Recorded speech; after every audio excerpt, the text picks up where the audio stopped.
The carriage wheels ground to a halt on the rain-slicked cobbles of Grosvenor Square, and Miss Eleanor Vance pressed her palm against the upholstered squab to steady herself. Her aunt, Lady Constance Hargrave, fussed with the folds of her own amethyst silk, the gems at her throat catching the flicker of the carriage lamp. "You are certain you will not borrow even the smallest pendant?" her aunt asked, voice threaded with frustration. "A lady enters a ball like this as she enters society, adorned, anticipated." Eleanor smoothed her ivory gloves and touched the high collar of her gown, a simple column of cream silk moire without a stitch of embroidery or a single pearl. Beneath the fabric, hidden, rested her mother's thin gold locket. It was treasure enough. "I am quite certain," Eleanor said. "If I am noticed at all, let it be for something other than the price of my neck." Lady Constance murmured something about stubbornness but climbed from the carriage, and Eleanor followed into the chill night air. The grand portico of Darlington House blazed with 100 wax candles, liveried footmen bowing as the pair ascended the marble steps. Music, distant and honeyed, drifted through the entrance hall. Eleanor knew what she would find inside. A crush of silks and superfine, diamonds dripping from earlobes, rubies nesting in elaborate coiffures. She was a vicar's daughter, an orphan of modest means, tolerated in these circles only because Lady Constance had married well and possessed an indomitable will. Eleanor's role was to be grateful and invisible. The ballroom swallowed them. Chandeliers hurled light across parquet floors, and the air hummed with the scent of hothouse roses and champagne. Eleanor stepped to one side, finding a spot near a towering palm, and prepared herself for an evening of watching others dance. Something strange prickled at the edges of her awareness. Heads turned, not toward the debutantes floating in clouds of white muslin, but toward her. A baron with a vermilion sash abandoned his conversation mid-sentence. A cluster of young bucks near the card room elbowed one another, their glances darting in her direction like minnows. Matrons raised their quizzing glasses, and the whispers began, a low rustle, like dry leaves skittering over stone. Eleanor's fingers tightened on her fan. She checked her gown for some disaster, a torn flounce, a trailing hem, but found nothing amiss. The attention was not hostile, it was hungry. Across the ballroom, Alexander Ashford, the Duke of Montclair, stood with his back to a marble column and observed the feeding frenzy with cold contempt. He was a tall man, broad-shouldered, his dark hair cropped short in a style that owed nothing to fashion and everything to efficiency. He had come tonight under duress. His sister had begged, his solicitor had hinted, and his valet had laid out his finest black coat before he could object. Every unmarried man of consequence had received the same intelligence 3 days prior. The Haywood fortune, a sum rumored to exceed £100,000, had settled on a Miss Eleanor Vance, a young woman no one had bothered to notice until now. Montclair did not need the money. His estates yielded a tidy income, and he had no taste for the vulgar dance of fortune hunting. Still, curiosity had pricked at him, and so he had come. What he saw sickened him. Men who normally moved through ballrooms with practiced indolence now circled a quiet corner like hounds scenting game. His gaze found the girl. She was not beautiful in the manner of the painted belles who simpered behind their fans. Her hair was a deep chestnut, dressed without curls or ornament. Her face held a stillness that spoke of discipline rather than shyness. She wore no jewels at all, no glitter at her ears, no rope of pearls, not even a bracelet. In a sea of sparkling excess, she was a study in restraint. Montclair's jaw tightened. She had no idea, he realized. She did not know that she had become the most coveted commodity in London. Eleanor's throat constricted. A crush of people had never frightened her, but this silent, speculative weight threatened to smother. She edged behind the column that anchored her corner, pressing her shoulder against the cool marble, and tried to calm her racing pulse. 2 matrons had taken up residence just on the other side, their voices carrying with the clarity of those who believed themselves unheard. "I tell you it is true," the first said, her tone thick with relish. Every penny of old Haywood's fortune goes to her, but only if she marries before her 21st birthday. The will is ironclad. Every gentleman here knows it. They received the notices from their solicitors a week ago. Eleanor's blood slowed. The poor creature, the second matron clucked. She walks in wearing that simple frock as if she were a wallflower, and she is the prize of the season. Every nobleman in this room came for her. She has not a single jewel on her, and she is the most hunted woman in England. The music swelled into a waltz. Couples began to move across the floor, but to Eleanor the sounds blurred into a dull roar. The candlelight seemed suddenly too bright, the air too thin. She stood frozen behind the column, her gloved hand pressed flat against the marble. Her reflection stared back at her from a gilt mirror across the way. A young woman in ivory silk, unadorned, unknown, and utterly betrayed by the silence of those who were supposed to protect her. From across the ballroom, Montclair watched her stiffen. He saw the precise moment the truth struck her, the infinitesimal straightening of her spine, the way her chin lifted a fraction even as her face lost a shade of color. She did not weep. She did not flee. She stood there, absorbing the blow with a composure that was almost military. Against his will, he moved, not toward her but into her line of sight, settling his weight with the deliberate stillness of a man who had learned patience on battlefields. He waited until her unfocused eyes found his, and then he inclined his head a single degree, an acknowledgement that asked for nothing, offered nothing, and yet said everything. Eleanor met the Duke's gaze, and though she could not have named the emotion that flickered in her chest, she understood that the evening had only just begun to wound her. Eleanor did not linger behind the column. The whispered words of the matron still rang in her ears. Every nobleman in this room came for her, and the knowledge coated her skin like frost. She found Lady Constance near the refreshment table, a glass of ratafia poised in her beringed fingers, her eyes darting with an unease that confirmed everything. "We must speak," Eleanor said, her voice low and steady. "Now." Lady Constance's smile faltered.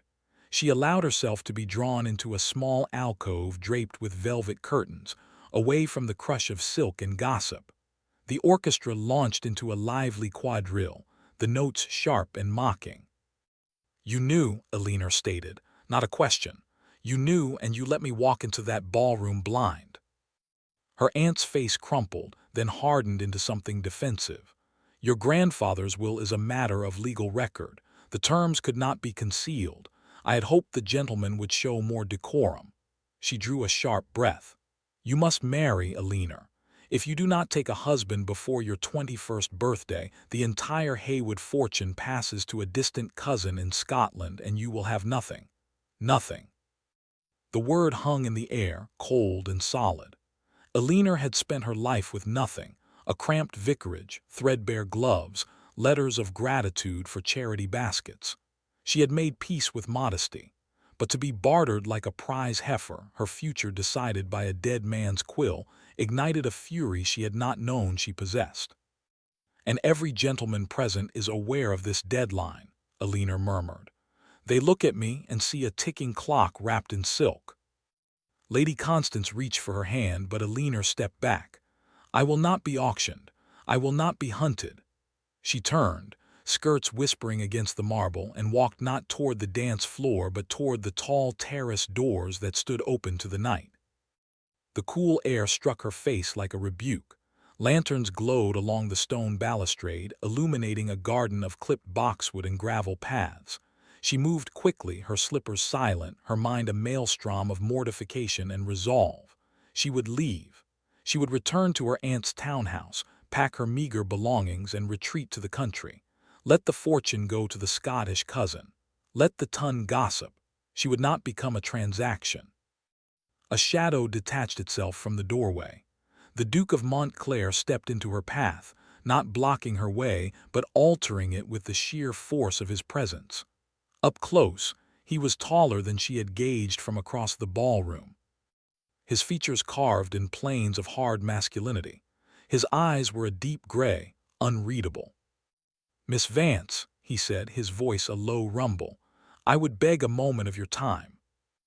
Eleanor's chin lifted. She had no patience for another fortune hunter in a silk cravat. "I am departing, Your Grace. The evening has provided all the conversation I can stomach." He did not flinch. "I am Alexander Ashford, Duke of Montclair. I am told we share an appreciation for honesty, so I will offer you mine. I knew of your inheritance before I came here tonight. I did not come to claim it. I came because my sister insisted, and because I was curious about the woman who had inspired such a carnival of greed among my peers." Eleanor studied him, searching for the false humility she had learned to detect. She found only a steady, unapologetic gaze.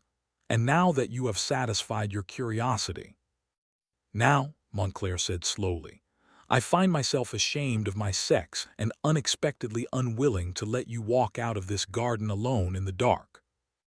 A bitter smile touched her lips. "You wish to escort me, then, to add your card to the collection?" "I wish," he said, "to offer an apology on behalf of those who will not give one. And perhaps, if you ever speak to me again, the chance to prove that not every man in England is a mercenary." Eleanor regarded him in the lantern light. His coat was cut with an elegance that bespoke wealth, but there was a tension in his shoulders that whispered of something beyond arrogance, something like recognition, as though he saw not an heiress, but a woman struggling to remain upright in a gale. "Your apology is accepted, Your Grace," she said quietly. "Now please stand aside. I intend to leave this place without a single gentleman at my heel." She brushed past him, close enough to catch the scent of clean linen and rain-damp wool. Montclair did not follow. He stood on the terrace, watching her figure dissolve into the darkness beyond the lanterns, and felt an unfamiliar sensation coil in his chest. She had refused him. Not coyly, not with the game playing that society women wielded like a blade. She had simply, irrevocably dismissed him. Lady Constance hurried onto the terrace moments later, her face pale with alarm. "Your Grace, did you see my niece? She cannot simply walk home. The scandal." "Your niece," Montclair said, still staring into the night, "is the only person in that ballroom who behaved with any dignity whatsoever. Send your coach after her. She deserves at least that courtesy." He remained on the terrace long after Lady Constance departed, the music drifting through the doors behind him. In the darkness, Eleanor Vance had vanished, but the shape of her refusal lingered, a challenge he had not expected and could not shake. Morning light spilled through the tall windows of Lady Constance's townhouse, illuminating a breakfast table that Eleanor could not touch. She had slept poorly, her dreams a parade of grasping hands and glittering jewels that turned to manacles when she looked too closely. The inheritance clause, the looming deadline of her birthday, the throng of titled suitors, it all pressed against her ribs like a corset laced too tight. She had resolved to return to Kent. A small cottage near the village of her childhood still belonged to a friend of her late father, and she would claim it before the week's end. Let the fortune go. Let the gossips feast on scandal. She would not be a commodity.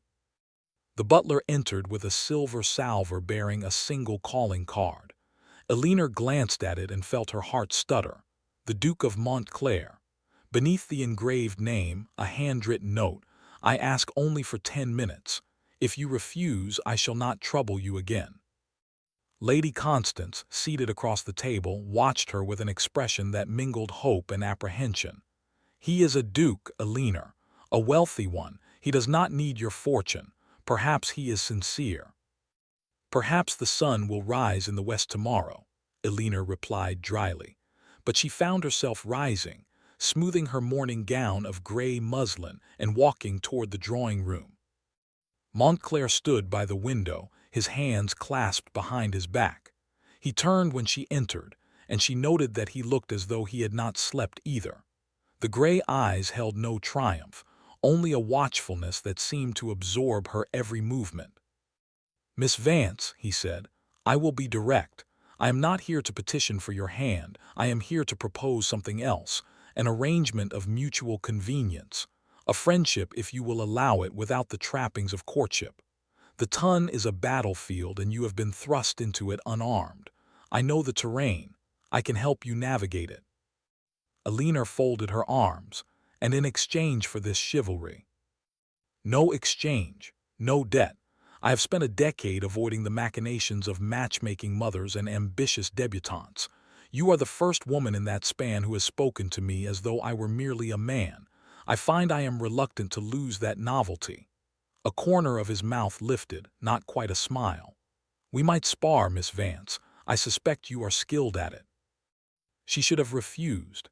Every instinct honed by a lifetime of self-preservation urged her to retreat, but something in his voice, a weariness that matched her own, gave her pause. He was not hunting her.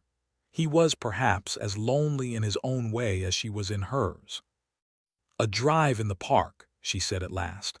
"Tomorrow, if the weather holds, you will introduce me to no one as an heiress. You will speak of my fortune only if I permit it." Montclair inclined his head, agreed. The following afternoon proved crisp and golden, autumn's last flare before winter's grip.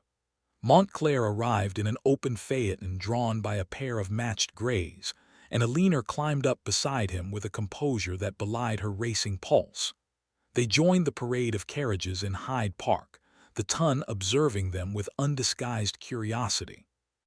He drove expertly, one hand on the reins, the other resting at his side. They spoke of small things at first, the weather, the price of wool, the absurdity of a recent fashion for ostrich plumes.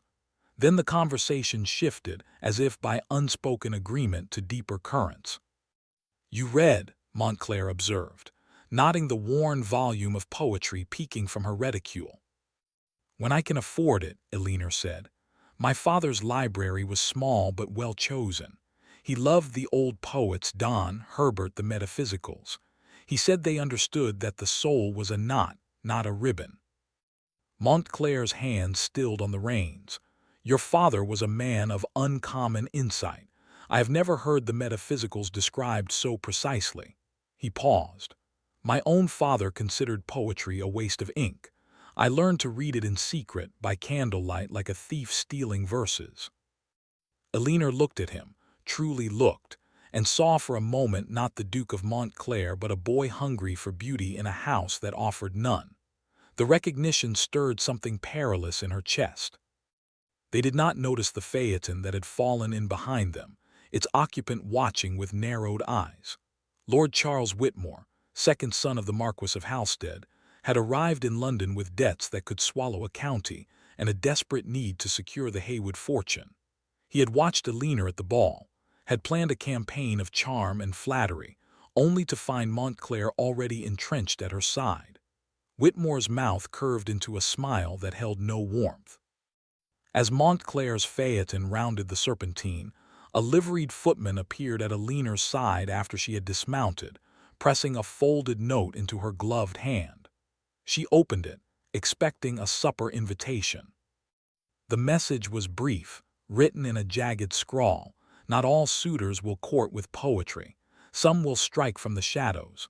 Guard your reputation as you would your virtue." Alina's fingers crumpled the paper. She looked around the crowded park, but the anonymous messenger had vanished. Montclair returned from speaking with his groom and saw her face. "What is it?" She handed him the note. He read it, and his expression shuddered into something hard and dangerous. "Whoever sent this knows more than they should. I will discover the source." "Is it not obvious?" Alina asked, her voice barely above a whisper. "Someone wants me afraid. Someone wants me to believe that you are not enough protection." She met his eyes. "I have spent my life unprotected, Your Grace. Fear is not a new companion." Montclair folded the note and tucked it into his coat.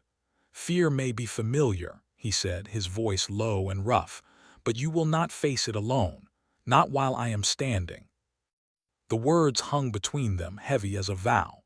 Alina turned toward the waiting phaeton, and though she said nothing, she did not pull away when his hand briefly covered hers on the carriage rail.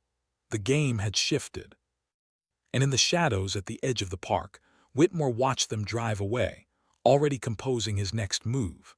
Lady Denham's garden party was held in a sprawling rose garden on the outskirts of Richmond, the autumn blooms a riot of crimson and gold. Eleanor arrived on Montclair's arm, her gown a simple sage-green muslin, her throat bare.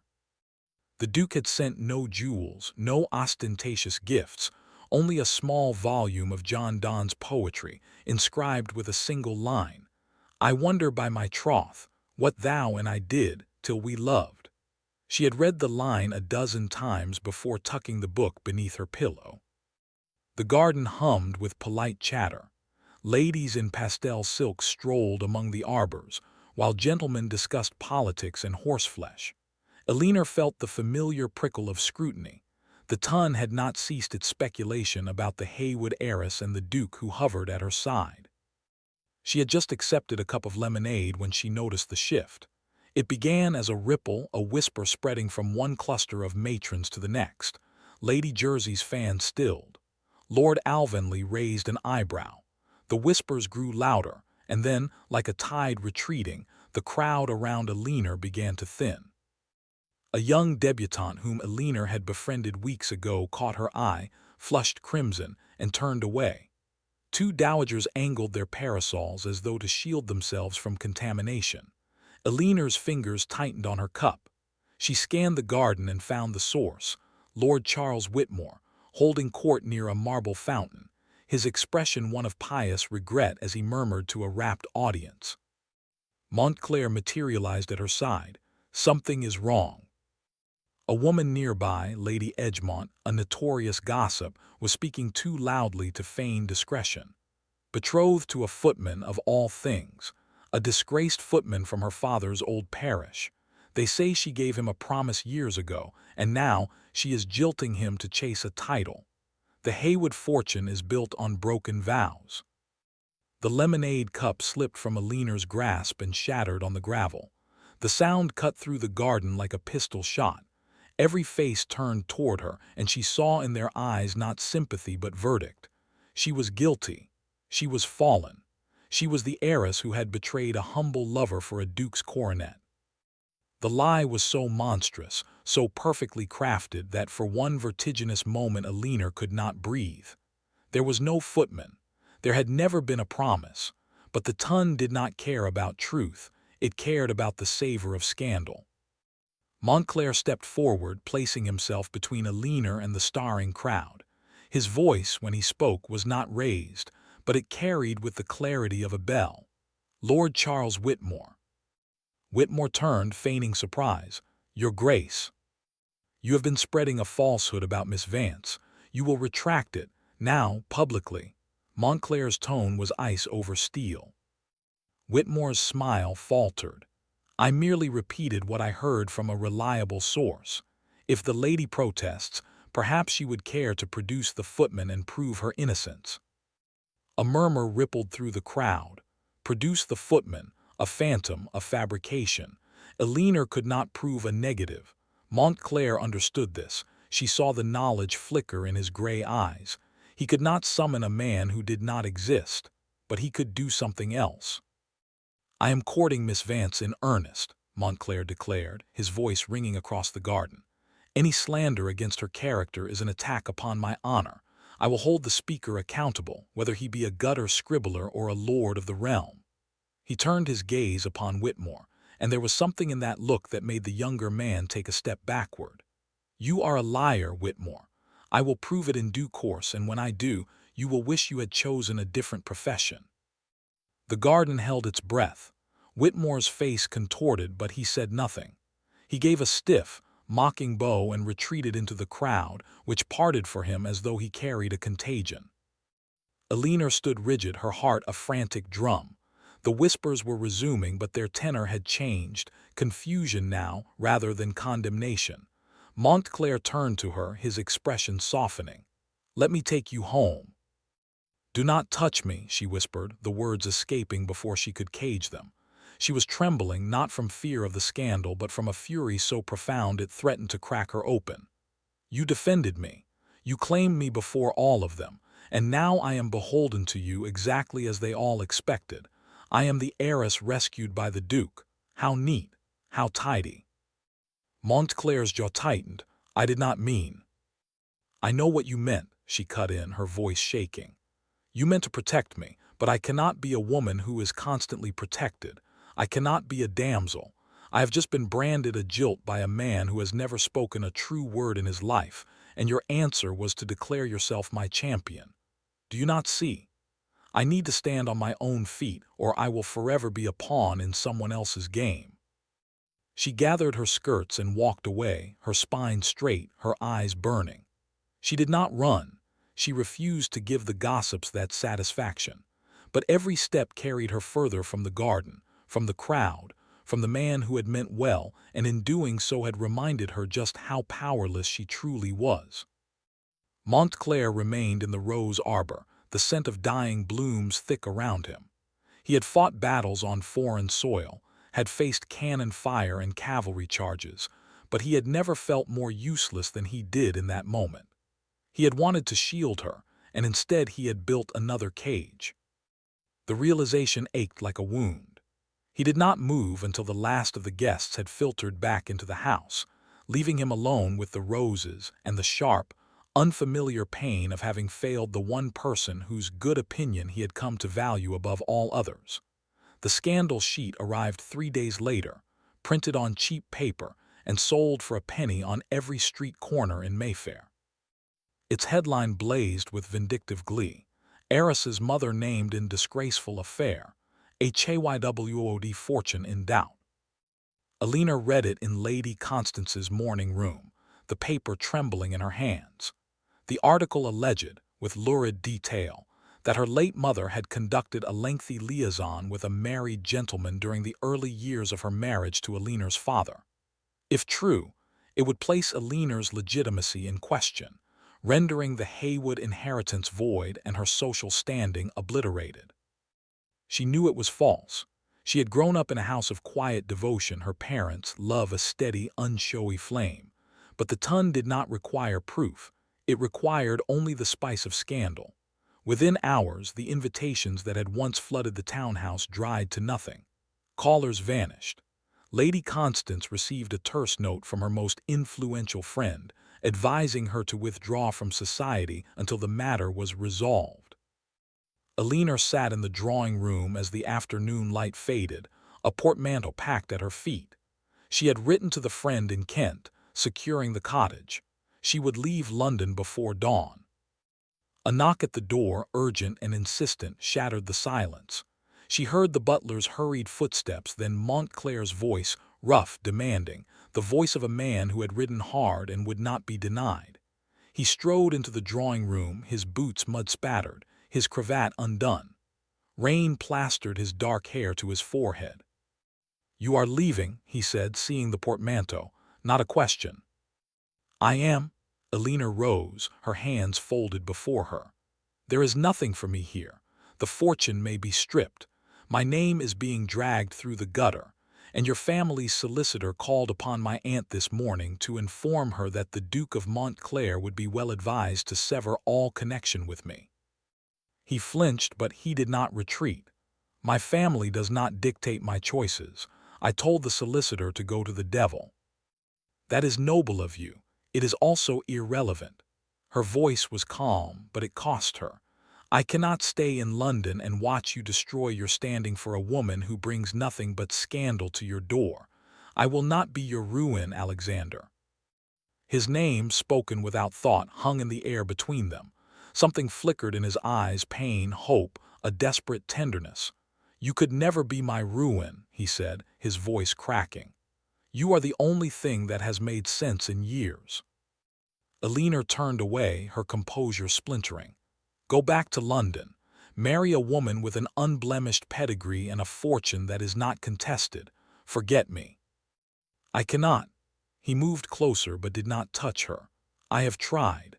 I have tried to tell myself that you are merely a woman I admire, a woman I wish to protect, but it is a lie. I have spent weeks watching you face down a world that wanted only to consume you.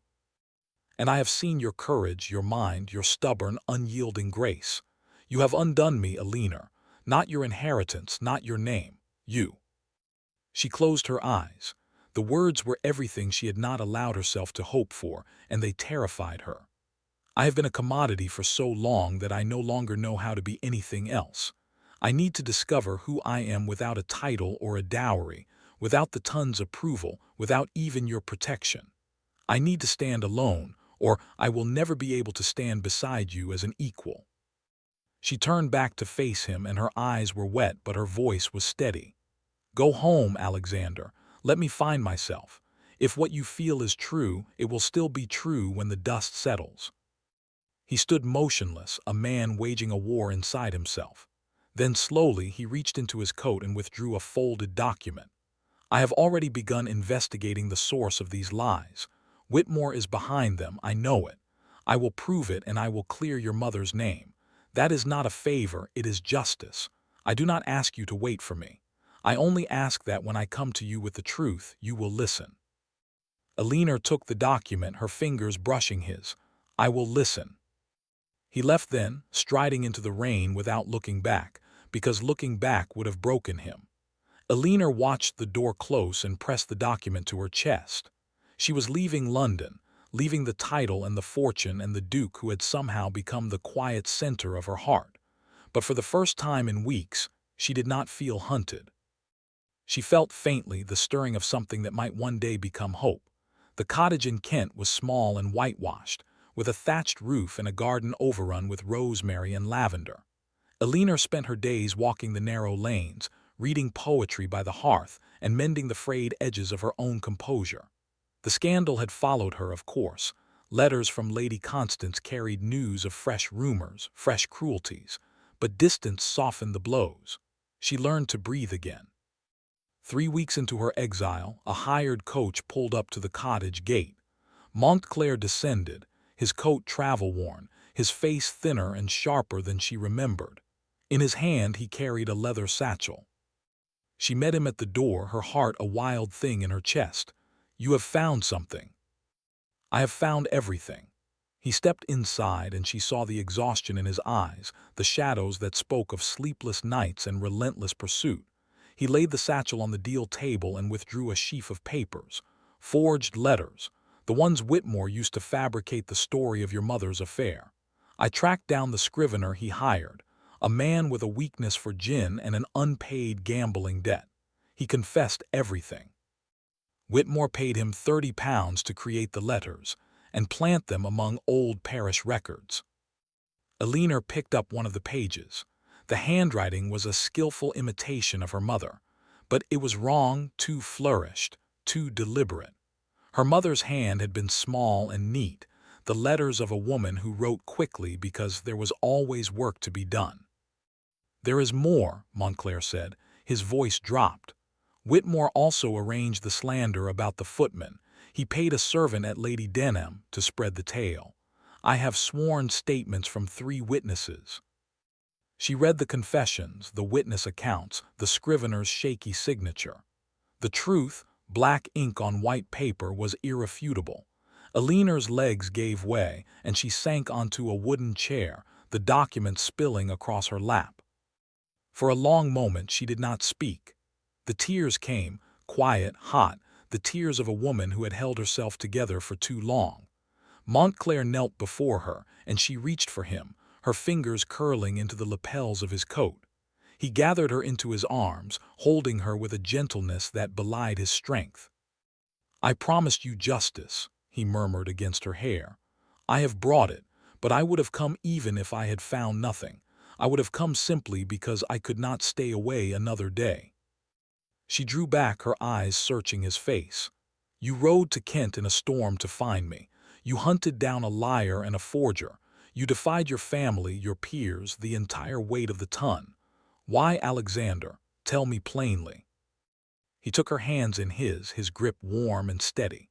Because I love you, not the heiress, not the scandal. You, the woman who walked into a ball wearing no jewels and faced a room full of wolves. The woman who refused to be a prize. The woman who was brave enough to send me away so that she could find herself. I love you, Eleanor Vance.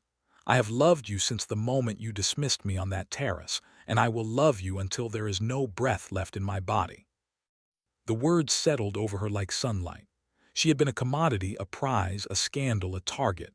But in his eyes she saw only herself, unadorned, unguarded, fully known. They returned to London together, the evidence in hand. Whitmore, cornered and desperate, accosted them outside the Drury Lane Theatre. He was disheveled, wild-eyed, a pistol glinting in his grip. Montclair stepped in front of Eleanor without a word, his body a shield. He moved with the economy of a soldier. A feint, a twist of the wrist, and Whitmore's weapon clattered to the cobbles. Two constables, alerted by the Duke's men, seized him moments later. The scandal evaporated. The ton, fickle as always, swung back to Eleanor's side, but she did not care. She had learned the worth of their approval. In the dim light of the coach that carried them back to Mayfair, Montclair turned to her. "Marry me," he said, "not because of a deadline or a fortune. Marry me because I cannot imagine a future that does not have you in it." Eleanor looked at him, this proud, flawed, stubborn man who had earned her trust one grueling step at a time. A smile touched her lips, the first true smile she had felt in months. "I will marry you," she said, "but only if you understand one thing. I may never wear the jewels of a duchess just to please the world. I will not become an ornament." He laughed, a deep, unguarded sound that filled the small space of the coach. "You will never be an ornament. You will be my partner, my equal, my most honored adversary in every argument we ever have." He lifted her hand to his lips. "No jewels then, just you. That is all I have ever wanted." The coach rolled on, carrying them toward a future that was, at last, entirely their own. The final ball of the season was held at Almack's, that temple of exclusivity where the patronesses ruled with iron scepters and a single misstep could exile a debutante forever. Invitations had been issued, rescinded, and reissued in the wake of the scandals that had rocked the ton. The Haywood heiress, once vilified, was now the subject of breathless fascination. Every nobleman who had ever sniffed at her skirts was eager to rekindle his suit. Every matron who had cut her in the street now remembered a distant familial connection. Eleanor Vance arrived alone. She stepped from her carriage into the blaze of torchlight, and a collective murmur rippled through the waiting crowd. Her gown was midnight blue silk, a stark departure from the pale muslins expected of unmarried ladies. Its cut was severe, elegant, unadorned by lace or ribbon. Her throat was bare. Her ears were bare. Her wrists were bare. She wore no jewels at all, not a pearl, not a diamond, not even the gold locket that had once rested beneath her gowns. She had given it to Montclair for safekeeping, a symbol of trust she had never granted another soul.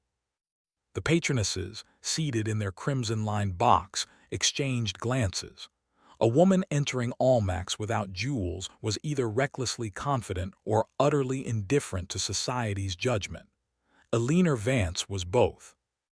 She walked through the assembly rooms with the measured step of a woman who had crossed a battlefield and emerged whole. Heads turned. Fans fluttered. Whispers skittered like leaves. The men who had once hunted her fortune now looked upon her with something closer to awe. She was not the heiress they remembered. She was something far more formidable, a woman who had been broken and reassembled, piece by piece, into a shape that no longer fit their expectations. At the far end of the ballroom, a tall figure detached itself from the shadows. Alexander Ashford, the Duke of Montclair, moved toward her with the same quiet force that had first drawn her eye across a crowded room months ago. He wore black, as he always did, but his expression held none of the cold distance she had seen that first night. His eyes were warm, steady, fixed on her, as though she were the only point of light in a darkened world. He did not bow with exaggerated gallantry. He simply stopped before her, close enough that she could see the faint scar along his jaw, the silver threads at his temples, the way his hands hung at his sides as though it took effort not to reach for her. "You came," he said. "I said I would," she met his gaze, "but I did not promise to dance." "I am not asking for a dance." He offered her his arm and she took it. Together they walked, not toward the dance floor but directly into the heart of the ballroom, where the light was brightest and the scrutiny most intense. The orchestra paused, sensing a shift in the room's attention. Conversations faltered. Montclair stopped in the center of the floor, Eleanor beside him, and addressed the assembled ton in a voice that carried to every corner. There have been many words spoken about Miss Eleanor Vance this season. Some of them were true, most of them were lies. The truth is this: she is the most honorable person I have ever known. She refused to be bought, refused to be broken, and refused to allow anyone, myself included, to define her worth. He turned to face her fully. She will be my duchess if she will have me, jewels or none, fortune or none. Her dignity is the only ornament she needs. A stunned silence followed. No one at Almack's had ever witnessed a declaration so raw, so devoid of artifice. Lady Jersey's fan stopped mid-wave. A young debutante burst into sentimental tears. Eleanor looked up at the man who had pursued her, protected her, failed her, and fought his way back to her side. She saw the question in his eyes, not a demand, but an offering. He had placed his heart at her feet and was prepared, even now, to be refused. She smiled. It was not a demure smile or a triumphant one. It was the smile of a woman who had walked through fire and found, on the other side, a man willing to burn alongside her. "Yes," she said, "I will have you." The orchestra, cued by some quick-witted violinist, launched into a waltz. Montclair drew her into his arms and they began to move across the floor. The other couples fell back, leaving them space, and the ton watched as the Duke and his future Duchess spun in slow, graceful circles. Her hand rested in his palm pressed against the small of her back. They did not speak. The music said everything, a melody of second chances, hard-won trust, and a love that had been tested in the crucible of scandal and emerged unbreakable. As the final notes faded, Montclair lowered his head and spoke for her ear alone. "You are the most maddening, courageous, infuriating woman I have ever met. I intend to spend the rest of my life arguing poetry with you." Eleanor laughed, a sound bright as silver. "And I intend to let you win occasionally, just to see the surprise on your face." They walked from the ballroom arm in arm, leaving behind the glitter and the gossip. Outside, the night air was cool and clean. The stars scattered across the sky like a promise written in light. Her gown needed no jewels, for she carried within her something far more precious: the knowledge that she had been seen, truly seen, and loved not in spite of her strength, but because of it. The Duke of Montclair handed his future Duchess into the carriage, and as the door closed and the wheels began to turn, he lifted her bare hand to his lips and pressed a kiss to her knuckles. "I was a cold man before you," he said quietly. "You have made me human again." Eleanor rested her head against his shoulder, feeling the steady beat of his heart beneath her cheek. "We made each other human. That was always the point." The carriage rolled on into the London night, carrying them toward a dawn that held no scandal, no fortune hunters, no whispered lies. Only two people who had stripped away all pretense and found in the wreckage a love worth every battle they had fought. And somewhere behind them in the glittering halls of Almack, the ton was still talking, but Eleanor Vance no longer cared what they said. She wore no jewels, and she was, at last, the richest woman in England.